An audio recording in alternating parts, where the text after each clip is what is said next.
Good morning everybody. आज हमारे channel ITI fitter M के माध्यम से 3 पॉइंट इंटरनल माइक्रोमीटर के बारे में बताया जाएगा कि 3 पॉइंट इंटरनल माइक्रोमीटर क्या है और इसके उपयोग से बेलनाकार बोर्ड की गुणवत्ता को कैसे मापते हैं यह भी बताया जाएगा। तो ये जो चित्र देख रहे हैं इसी को हम 3 पॉइंट इंटरनल माइक्रोमीटर बोलते हैं। 3 पॉइंट इंटरनल माइक्रोमीटर निम्नलिखित के लिए उपयोगी है। पहला, आर पार या ब्लाइंड होल्स का व्यास को मापने के लिए। इसी को हम 3 पॉइंट इंटरनल माइक्रोमीटर बोलते हैं। ये जो देख रहे हैं तो यह एक 3 पॉइंट इंटरनल माइक्रोमीटर है और इसका प्रयोग किसी जॉब के आर पार होल या ब्लाइंड होल के व्यास को मापने के लिए किया जाता है। तो यहाँ जो हम देख रहे हैं यह एक जॉब है और इसके अंदर जो होल है वह आर पार है और ये एक दूसरा जॉब है और इसमें जो होल है वह आर पार नहीं है, तो इसे बोलते हैं ब्लाइंड होल। जो होल आर पार नहीं होता है उसे हम ब्लाइंड होल बोलते हैं। और इस दोनों जॉब के अंदर का जो होल है उसका डायमीटर क्या है इसे मापने के लिए हम 3 पॉइंट इंटरनल माइक्रोमीटर का प्रयोग करते हैं।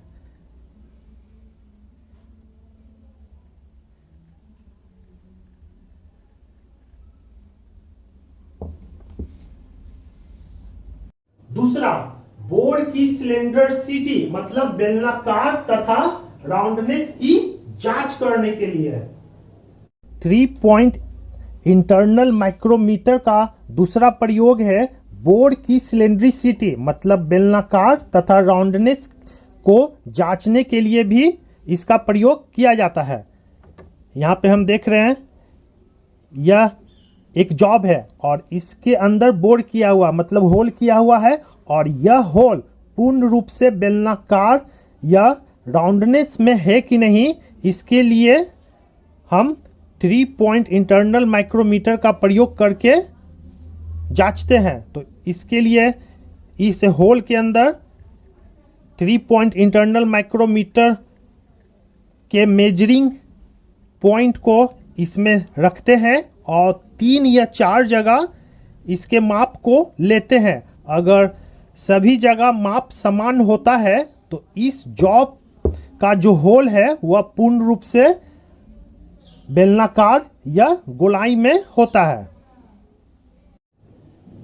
पार्ट्स, तो पहला 3 मेजरिंग एनिविल के साथ मेजरिंग हेड। तो ये जो देख रहे हैं 3 पॉइंट इंटरनल माइक्रोमीटर, तो इसमें जो ये जो नीचे वाला भाग है यह इसको बोलते हैं मेजरिंग हेड और इसी मेजरिंग हेड में एनिविल फिक्स होता है जिसे बोलते हैं मेजरिंग एनिविल और यह मेजरिंग एनिविल 3 होता है। दूसरा है रैचेट स्टॉप, तो ये जो देख रहे हैं इसे हम रैचेट स्टॉप बोलते हैं। तीसरा थिम्बल, तो ये जो भाग है यह थिम्बल है। चौथा बैरल, तो ये जो देख रहे हैं इसे हम बैरल बोलते हैं। 3 पॉइंट इंटरनल माइक्रोमीटर के पार्ट्स, तो पहला हो गया 3 मेजरिंग एनिविल के साथ मेजरिंग हेड। तो ये जो देख रहे हैं इसे हम मेजरिंग हेड बोलते हैं और इसी के साथ 3 एनिविल है। तो यह देखिए 1, 2 और यह 3, तो यह हो गया मेजरिंग एनिविल। तो इसे देखिए, इसे जब हम कसते हैं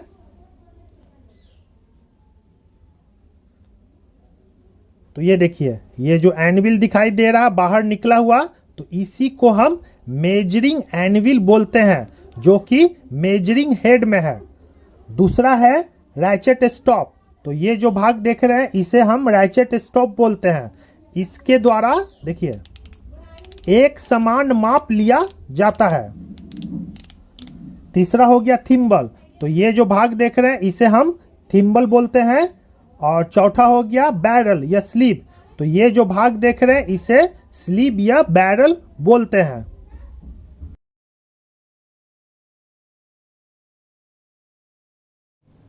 सामान्यतः उपयोग किए जाने वाला 3 पॉइंट इंटरनल माइक्रोमीटर का लिस्ट काउंट 0.005 mm होता है।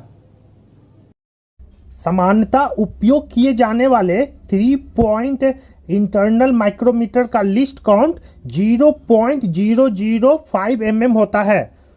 तो यहाँ हम देख रहे हैं कि यहाँ पे इंडिकेट भी किया हुआ है 0.005 mm, मतलब इस माइक्रोमीटर के द्वारा जो सबसे कम से कम माप ले सकते हैं उसका मान 0.005 mm है।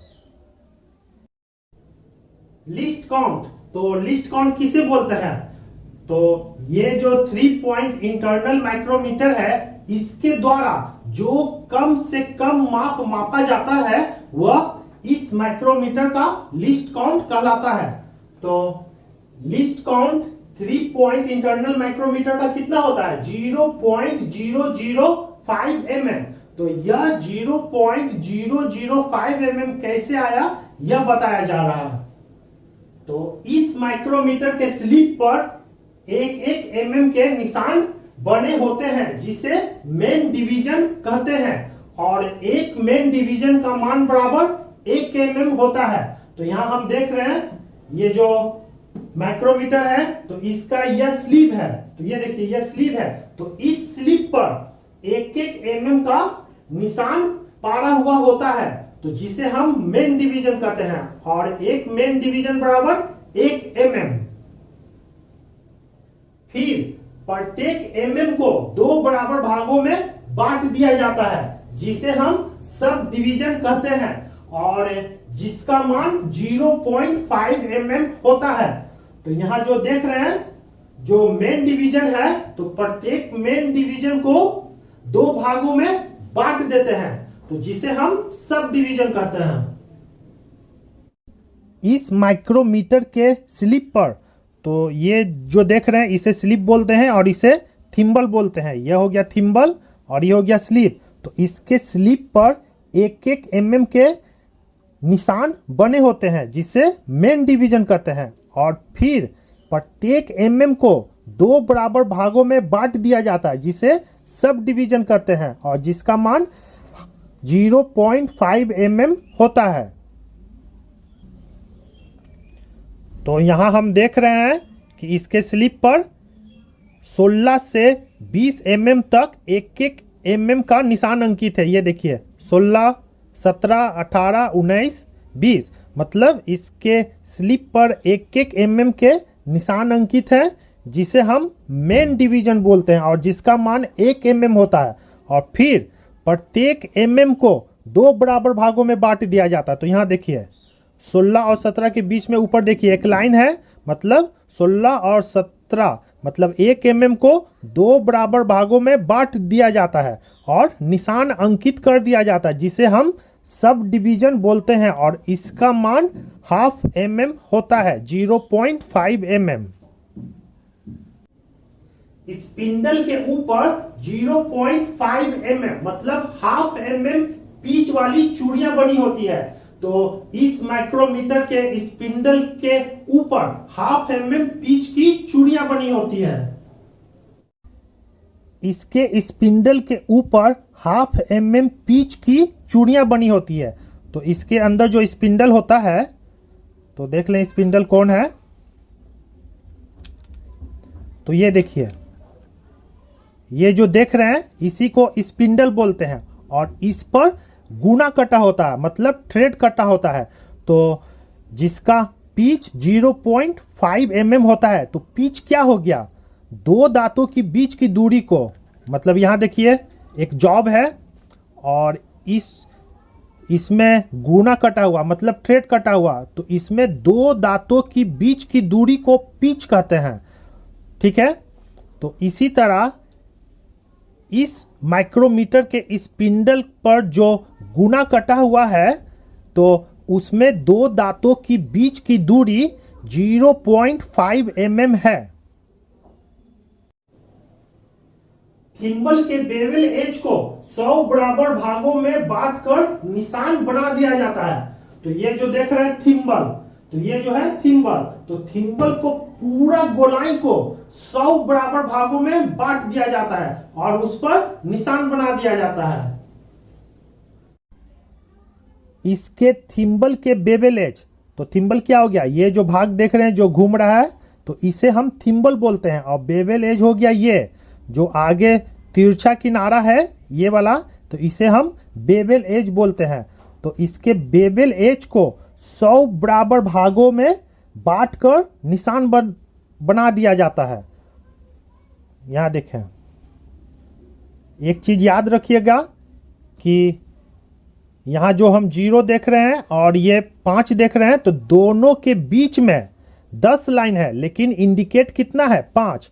तो यहां देखें कि 0 के बाद 1 2 3 4 5 6 7 8 9 10, ठीक, लेकिन इंडिकेट कितना है, 5। इसी प्रकार यहाँ पे इंडिकेट कितना है, 10। तो 0 से 10 के बीच में कितना लाइन हो गया, तो इसे हम 10 को 2 से गुना करेंगे, तो 10 × 2 बराबर 20, मतलब 0 से 10 के बीच में 20 लाइन है।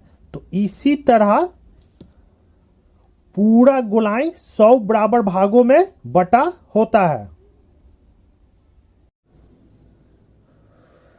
थिम्बल का एक चक्कर, जो यह थिम्बल है, जब यह एक चक्कर घूमता है तो वह 100 निशान पार करता है, जिससे वह ½ mm आगे बढ़ता है। तो इसलिए थिम्बल का एक निशान बराबर ½ mm बटा 100 बराबर 1/200, तो बराबर 0.005 mm। तो यह 3 पॉइंट इंटरनल माइक्रोमीटर का लिस्ट काउंट कहलाता है। थिम्बल का एक चक्कर अर्थात 100 निशान, ये जो थिम्बल है, तो थिम्बल का एक चक्कर मतलब 100 निशान को जब हम घुमाएंगे तो वह ½ mm आगे बढ़ता है। तो यहां जब हम देख रहे हैं, ये देखिए ये 0 है, तो जब हम इसे पूरा एक राउंड, जब हम पूरा एक राउंड घुमाएंगे, ये देखिए, तो यह ½ mm आगे बढ़ता है, ठीक है। तो इसलिए ये जो थिम्बल है, तो थिम्बल का एक निशान का मान होगा, ½ mm को 100 से डिवाइड करेंगे, तो ½ mm को 100 से जब हम डिवाइड करेंगे तो इसका मान 0.005 mm होगा। मतलब ये जो थिम्बल पर निशान अंकित है, तो इसका एक निशान का मान 0.005 mm होगा, जो यहाँ इंडिकेट भी है। यहाँ देखें 0.005 mm, तो इसी को हम 3 पॉइंट इंटरनल माइक्रोमीटर का लिस्ट काउंट बोलते हैं। इस माइक्रोमीटर में एक शंकु स्पिंडल होता है जो थिम्बल को क्लॉकवाइज घुमाने पे आगे बढ़ता है। तो ये जो माइक्रोमीटर है, इसके अंदर एक शंकुनुमा, तो ये जो देख रहे हैं शंकुनुमा स्पिंडल होता है, जिसे क्लॉकवाइज घुमाने पर यह आगे पीछे होता है। इस माइक्रोमीटर में एक शंकु मतलब कोन स्पिंडल होता है, जो थिम्बल को, यह जो थिम्बल है, थिम्बल को क्लॉकवाइज घुमाने पे आगे बढ़ता है। तो यहां देखें, इसे जब हम खोलते हैं,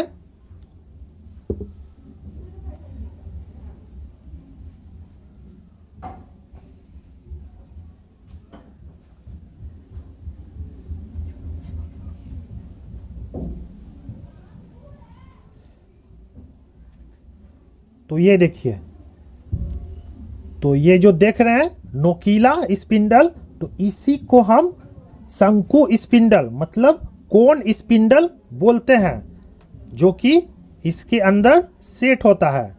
और जब हम इसके थिम्बल को जब हम क्लॉकवाइज घुमाते हैं, तो ये शंकु स्पिंडल है या आगे बढ़ता है। कोन स्पिंडल का मूवमेंट मापने वाले एनविल को एक समान रूप से आगे तथा पीछे चलाता है। तो ये जो देख रहे हैं कोन स्पिंडल, तो इसे जब हम क्लॉकवाइज घुमाते हैं तो ये जो मापने वाला एनविल है, ये जो देख रहे हैं मापने वाला एनविल, इसे एक समान रूप से आगे या पीछे चलाता है। कोन स्पिंडल का मूवमेंट मापने वाले एनविल को एक समान रूप से आगे पीछे चलाता है। तो ये जो देख रहे हैं कोन स्पिंडल, तो यह जब आगे जाता है तो इसका जो ये मापने वाला 3 एनविल है, तो इसे एक समान रूप से आगे या पीछे चलाता है। मापने वाला तीनों एनविल बोर्ड के अंदर उपकरण को स्वतः संरेखित करता है। इसके मापने वाले तीनों एनविल, जो यह देख रहे हैं, 1 एनविल, 2 एनविल और 3 एनविल, तो तीनों एनविल बोर्ड के अंदर, तो ये जो जॉब है, तो इस जॉब के अंदर जो होल है, बोर्ड है, तो इसके अंदर उपकरण को स्वतः संरेखित मतलब सेंटर में करते हैं। तो जब हम इसे बोर्ड के अंदर डालते हैं और इसे कसते हैं तो इसका एनविल जो है अपने आप सेंटर में खुलता है। 3 पॉइंट इंटरनल माइक्रोमीटर विभिन्न साइजों में मिलते हैं, जिसमें वह एक सीमा में माप ले सकते हैं। तो विभिन्न साइज जैसे कि 16 से 20 mm, 25 से 29 mm और एक सीमा, तो 16 से 20 mm वाला 4 mm तक के रेंज को यह नाप सकता है और 25 से 29 mm वाला सीमा से हम 4 mm तक के रेंज को ही नाप सकते हैं। 3 पॉइंट इंटरनल माइक्रोमीटर विभिन्न साइज में मिलते हैं, जिससे वह एक सीमा में माप ले सकते हैं। तो यहां जब हम देख रहे हैं कि इसका साइज कितना है, 16 से 20 mm, तो इसी तरह 3 पॉइंट इंटरनल माइक्रोमीटर विभिन्न साइज में मिलते हैं और एक सीमा में माप ले सकते हैं। तो इसका सीमा क्या हो गया, 16 से 20 mm, मतलब यह 16 mm से लेकर 20 mm तक के होल को माप सकता है। रैचेट स्टॉप से एनविल तथा मापे जाने वाली कार्य सतह के बीच एक समान दाब लगाया जा सकता है। रैचेट स्टॉप से एनविल, तो ये जो रैचेट स्टॉप देख रहे हैं, ये वाला, ये इसे हम रैचेट स्टॉप बोलते हैं। तो रैचेट स्टॉप से एनविल, ये जो एनविल है, एनविल तथा मापे जाने वाले कार्य सतह के बीच एक समान दाब लगाया जा सकता है।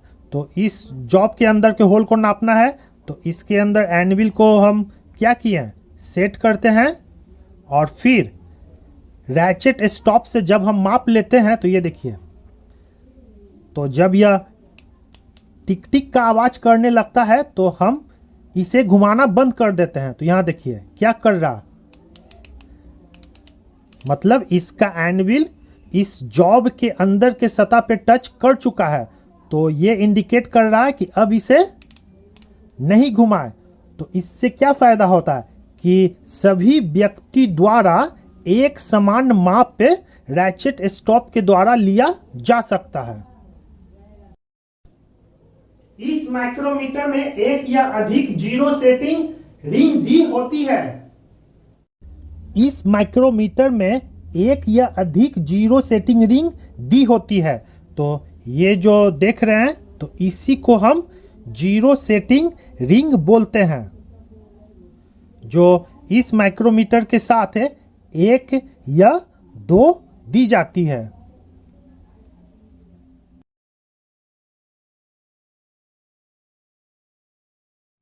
माप लेने से पूर्व सेटिंग रिंग के उपयोग से जीरो सेटिंग को चेक करना होता है।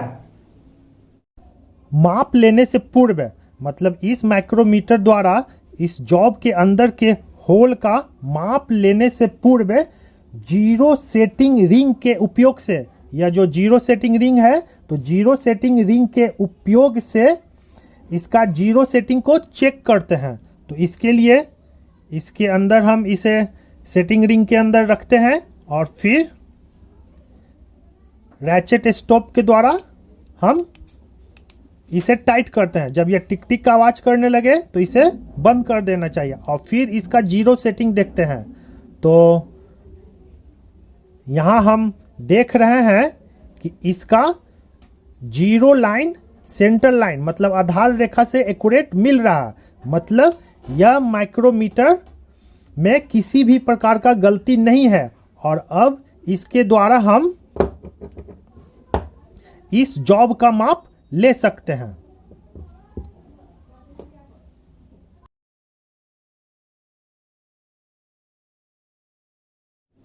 एनविल की स्थिति को पुनः सेट करने हेतु प्रयुक्त पेचकस या रिंच के उपयोग से बैरल को ढीला करके पुनः सेट किया जा सकता है। एनविल की स्थिति को पुनः सेट करने हेतु मतलब इसका जो ये एनविल है, ये जो 3 एनविल देख रहे हैं, तो इसे जब हम 0 सेटिंग रिंग के अंदर रखते हैं और इसे जब हम टाइट करते हैं और इसका 0 सेटिंग जब हम देखते हैं तो यहाँ पर जब हम देख रहे हैं कि इसका जो यह 0 लाइन है सेंटर लाइन से क्या हो रहा, नहीं मिल रहा, मतलब मैच नहीं कर रहा। तो इस 0 लाइन को सेंटर लाइन से मिलाने के लिए पेचकस या रिंच, तो यहाँ हम देख रहे हैं कि यह एक रिंच है, तो इसका उपयोग से इसके स्लीव या बैरल, तो ये जो स्लीव या बैरल है, स्लीव या बैरल को ढीला करते हैं। तो इसे देखिए, तो इसके द्वारा क्या कर रहे हैं, इसे हम ढीला कर रहे हैं। अब ये ढीला हो गया और ढीला करने के बाद इसे हम घुमाते हैं। तो ये देखिए, जब हम इसे घुमाते हैं तो ये घूम रहा है और सेंटर लाइन को क्या किए, 0 से मैच किए और फिर इसे हम टाइट करते हैं। तो यही चीज यहां बताया जा रहा है कि इसके एनविल की स्थिति को पुनः सेट करने हेतु प्रयुक्त पेचकस या रिंच के उपयोग से बैरल को ढीला करके पुनः सेट किया जा सकता है। बोर्ड की गहराई के आधार पर एक एक्सटेंशन रड का उपयोग करके माइक्रोमीटर की लंबाई को बदला जा सकता है। बोर्ड की गहराई के आधार पर मतलब ये जो जॉब देख रहे हैं, तो इस जॉब के अंदर जो होल है तो इसका गहराई कम है और इस जॉब के अंदर जो होल है तो इसका गहराई क्या है, अधिक है। तो बोर्ड की गहराई के आधार पर एक एक्सटेंशन रड या एक एक्सटेंशन रड है, तो एक्सटेंशन रड का उपयोग करके इस माइक्रोमीटर के लंबाई को बढ़ाया जा सकता है। तो यहाँ हम देख रहे हैं कि कम गहरे वाले जॉब को तो हम इसके द्वारा नाप सकते हैं, लेकिन अगर अधिक गहराई वाला है तो इसके द्वारा नहीं नाप सकते हैं। तो इसके लिए एक्सटेंशन रड का उपयोग करके इसके लंबाई को बढ़ाते हैं। तो इसके लिए इसके आगे वाले भाग को हम खोलते हैं,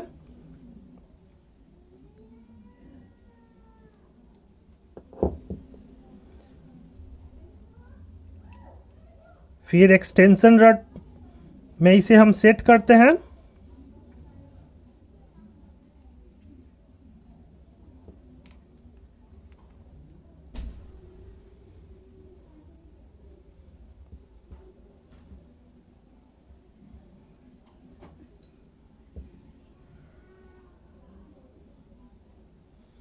तो यहां हम देख रहे हैं कि इस माइक्रोमीटर का लंबाई बढ़ गया है और अब इसके द्वारा हम अधिक गहरे जॉब के अंदर के डायमीटर को हम नाप सकते हैं।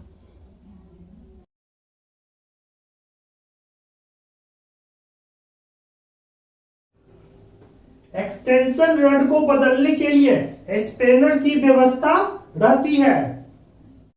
एक्सटेंशन रड को बदलने के लिए स्पेनर की व्यवस्था रहती है। तो ये जो एक्सटेंशन रड है तो इसे बदलने के लिए स्पेनर की, तो ये जो देख रहे हैं यह स्पेनर है, तो स्पेनर का व्यवस्था रहता है। तो ये जाकर अगर हम एक्सटेंशन रड को बदलना है तो यहाँ पर देख रहे हैं एक ग्रुप कटा हुआ है, तो इसी में इसे सेट करते हैं इस प्रकार और फिर दूसरा स्पेनर को यहाँ सेट करते हैं और फिर हम इसे खोलते हैं। तो जब यह खुल जाए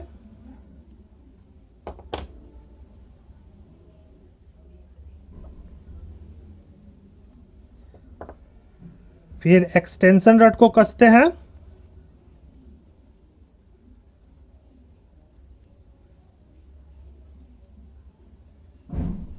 और फिर इसे टाइट करने के लिए एक स्पेनर को यहाँ सेट करते हैं और एक स्पेनर को यहाँ सेट करते हैं और फिर इसे घुमाते हैं तो ये क्या हो गया, टाइट हो जाता है। और फिर इसके आगे वाले भाग को भी उसी प्रकार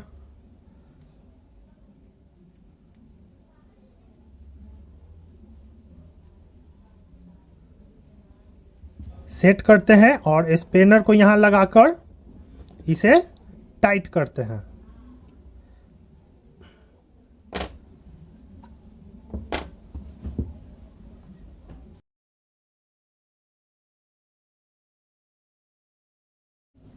ये उपकरण विभिन्न उपयोगों के लिए विभिन्न साइजों में मिलते हैं। ये उपकरण विभिन्न उपयोगों के लिए विभिन्न साइज में मिलते हैं। तो यहां हम देख रहे हैं तो इसका साइज है 16 से 20। तो इसी तरह विभिन्न साइज में यह 3 पॉइंट इंटरनल माइक्रोमीटर मिलता है। ये एनालॉग या डिजिटल रीड आउट में भी मिलते हैं। ये 3 पॉइंट इंटरनल माइक्रोमीटर एनालॉग या डिजिटल रीड आउट में भी मिलते हैं। तो एनालॉग हो गया रेखीय, मतलब ये जो देख रहे हैं तो यह एक एनालॉग टाइप का मेजरिंग इंस्ट्रूमेंट है। तो यहां भी देखें तो ये जो देख रहे हैं एनालॉग टाइप का है और ये भी देखिए एनालॉग टाइप का है। तो ये सब एनालॉग टाइप का मेजरिंग इंस्ट्रूमेंट है। और ये जो देख रहे हैं तो यह एक डिजिटल टाइप का मेजरिंग इंस्ट्रूमेंट है। तो यही चीज बोला जा रहा है कि ये जो 3 पॉइंट इंटरनल माइक्रोमीटर है एनालॉग टाइप का और डिजिटल रूप। तो ये जो देख रहे हैं डिजिटल रूप में भी मिलते हैं, मतलब एक 3 पॉइंट इंटरनल माइक्रोमीटर इस टाइप का होगा और एक जो 3 पॉइंट इंटरनल माइक्रोमीटर मिलता है वह डिजिटल रूप में मिलता है। पढ़ने की विधि मतलब 3 पॉइंट इंटरनल माइक्रोमीटर द्वारा हम रीडिंग किस प्रकार लेंगे यह बताया जा रहा है। तो सबसे पहले जिस रेंज का माइक्रोमीटर है उसे याद रखें, जैसे 16 से 20 mm। तो ये जो 3 पॉइंट इंटरनल माइक्रोमीटर है इसका रेंज 16 से 20 mm है, मतलब इसके द्वारा 16 mm से लेकर 20 mm तक के माप को हम माप सकते हैं। फिर स्लीव या बैरल पर न दिखाई देने वाला मेन डिवीजन को पढ़ना चाहिए। तो ये जो स्लीव है तो इस पर न दिखाई देने वाला मेन डिवीजन को पढ़ना चाहिए। तो इस पर मार्किंग कैसे किया हुआ रहता है, तो इस पर मार्किंग है, यहां देख रहे हैं 20, तो इसके बाद यहां रहता है 19, फिर 18, फिर 17 और 16 रहता है जो यहां नहीं दिखाई दे रहा, मतलब इस प्रकार रहता है। ये हो गया 20, 19, 18, 17 और ये 16। तो यहां बोला जा रहा है कि स्लीव या बैरल पर न दिखाई देने वाला मेन डिवीजन को पढ़ना चाहिए। तो यहां पे हम देख रहे हैं कि कौन सा मेन डिवीजन नहीं दिखाई दे रहा। तो यहां हम देख रहे हैं कि ये जो 16 है यह हमें नहीं दिखाई दे रहा। तो इस पर मार्किंग 16 से 20 क्यों किया हुआ है, क्योंकि इसका रेंज ही है 16 से 20 mm, मतलब इसके द्वारा हम 16 से 20 mm के बीच वाले माप को ही माप सकते हैं। तो यहां हम देख रहे हैं कि यहां 16 हमें नहीं दिखाई दे रहा, तो मेन डिवीजन बराबर 16।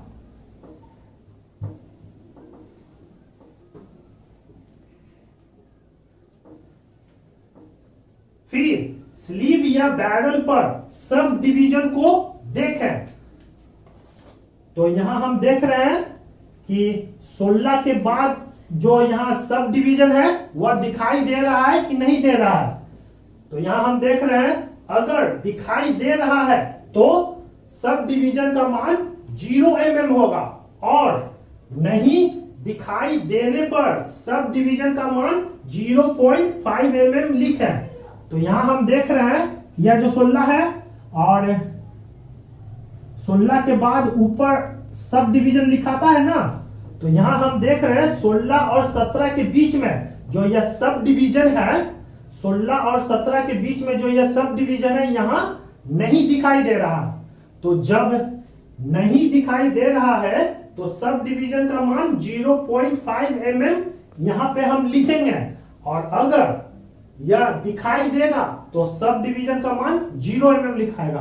तो यहां हम देख रहे हैं कि नहीं दिखाई दे रहा, तो इसका मान हो जाएगा 0.5 mm। फिर थिम्बल के छोटे निशान देखना चाहिए जो आधार रेखा के पास है, उसे 0.005 mm से गुना करके पहले वाले रीडिंग में जोड़ दें। तो यहां हम देख रहे हैं ये जो थिम्बल निशान है, तो कौन सा थिम्बल निशान आधार रेखा से मिल रहा है, तो यहां हम देख रहे हैं ये। तो हम जानते हैं कि पूरा थिम्बल 100 बराबर भागों में बांटा हुआ रहता है, लेकिन उस पे इंडिकेट रहता है 0, 5, 10, 15, 20, 25, 30, 35, 40 और 45 रहता है। तो यहाँ जो 30 है तो 30 मतलब हो गया 30 गुने 2 बराबर 60, मतलब 60 निशान। ठीक है, तो 60 के बाद यहाँ देख रहे हैं 61, 62, 63, मतलब 63 लाइन आधार रेखा से मिल रहा है। तो कौन सा लाइन मिल रहा है? 63 लाइन। ठीक है, तो इसे किससे गुना करना है? इससे 0.005 से। तो 63 गुना 0.005 तो बराबर कितना हो जाएगा? तो इसको जब हम गुना करेंगे तो इसका मान आ जाएगा 0.315 mm। और अब हम इसे जोड़ेंगे तो ये हो जाएगा 518।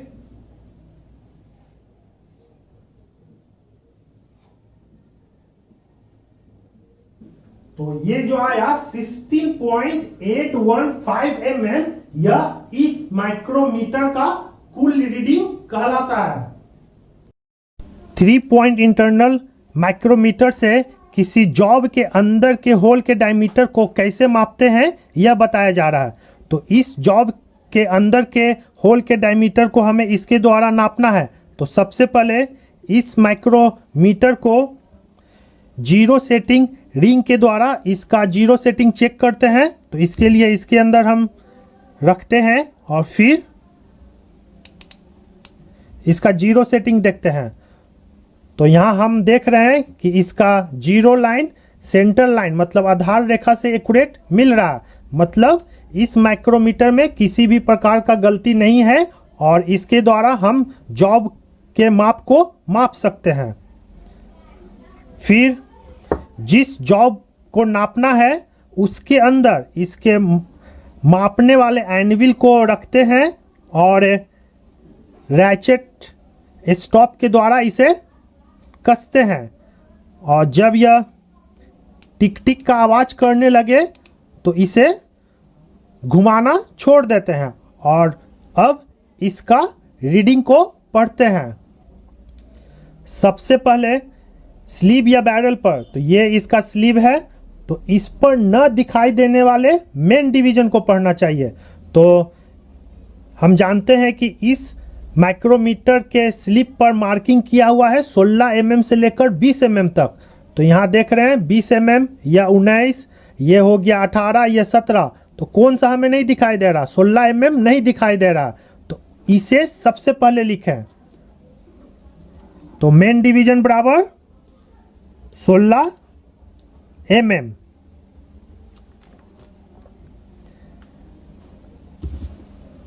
फिर स्लीव या बैरल पर सब डिवीजन को देखें तो यहाँ हम देख रहे हैं जो ऊपर वाला लाइन है इसे सब डिवीजन बोलते हैं और नीचे वाला लाइन को मेन डिवीजन बोलते हैं। तो जब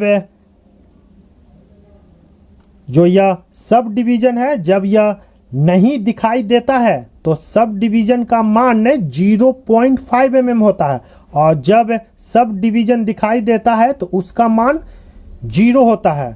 तो यहाँ हम देख रहे हैं कि 16 क्या हो रहा है, 16 नहीं दिखाई दे रहा और ये है 17। तो 16 और 17 के बीच जो ऊपर सब डिवीजन का लाइन है इसमें क्या हो रहा, नहीं दिखाई दे रहा। तो जब नहीं दिखाई दे रहा है तो उसका मान 0.5 mm लिखें। तो सब डिवीजन बराबर 0.5 mm। और अब ये जो थिम्बल पर जो निशान अंकित है तो कौन सा लाइन सेंट्रल लाइन मतलब आधार लाइन से मिल रहा है। तो यहाँ हम देख रहे हैं ये जो 30 है तो 30 क्या हो गया, तो 30 को 2 से गुणा करते हैं तो कितना हो जाएगा 60। तो ये हो गया 60 लाइन। तो 60 के बाद 61, 62, 63 मतलब 63 लाइन मेन लाइन से मिल रहा है। तो 63 को 0.005 mm से गुणा करें तो कौन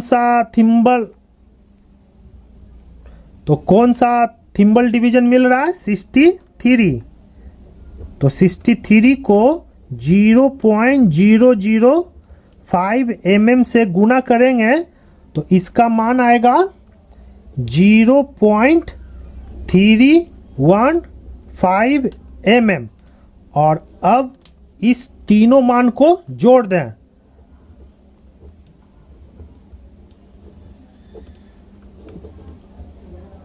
तो टोटल कितना आया 16.815 mm। मतलब ये जो जॉब है तो इस जॉब के अंदर का होल का डायमीटर 16.815 mm होगा। तो इस प्रकार हम 3 पॉइंट इंटरनल माइक्रोमीटर के द्वारा किसी जॉब के अंदर के होल के डायमीटर को नापते हैं।